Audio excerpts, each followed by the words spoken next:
خبر شامل کرتے ہیں بلوچستان کے شہر نوشکی سے ہمارے گدروشیا پوائنٹ کے نمائندہ ظہور گل جمال دینی سے نوشکی میں تیل کمیٹی کی جانب سے بیک تیل گاڑیوں کے خلاف تیل کمیٹی کے صدر حاجی جہاں زیب بادینی کی قیادت میں تیل منڈی سے احتجاجی کار اور موٹر سائیکل ریلی نکالی گئی جو مختلف شاہراہ سے ہوتی ہوئی RCD شاہراہ پر احتجاجی کیمپ پہنچے۔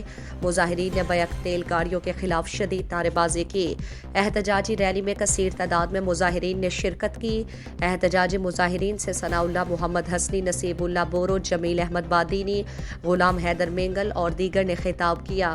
مقررین کا کہنا تھا کہ بیک تیل گاڑیوں کی وجہ سے چھوٹی گاڑی مالکان اور منی پمپس اور جنریٹر مالکان شدید متاثر ہیں۔ بیک تیل گاڑیاں ماشکیل سے تیل لوڈ کر کے سیدھا پنجاب سپلائی کرتے ہیں جس سے راستے کے تمام اضلاع کو تیل سپلائی متاثر ہوتی ہے اور ان علاقوں میں تیل ناپید ہونے کی وجہ سے قیمتیں بھی بڑھ جاتی ہیں اور عوام کو مہنگا ایندھن خریدنا پڑتا ہے۔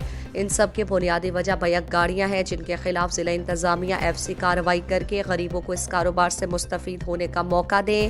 احتجاجی کیمپ میں اسسٹنٹ کمشنر نوشکی جہاں زیب شیخ نے تیل کمیٹی نوشکی سے مذاکرات کی اور تیل کمیٹی کے مطالبات کو حل کرنے کی یقین دہانی کی۔ انہوں نے احتجاجی مظاہرین کو حمایت کی یقین دہانی کرائی اور کہا کہ کمشنر اور ڈپٹی کمشنر نوشکی کے ساتھ مل کر تیل کے چھوٹے کاروباری افراد کے تحفظات کو دور کیا جائے گا۔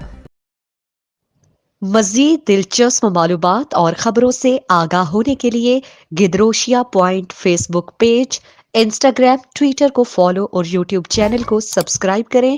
بیل آئیکن بٹن دبانا نہ بھولیں تاکہ مکران سمیت بلوچستان کی خبروں سے جڑے رہیں۔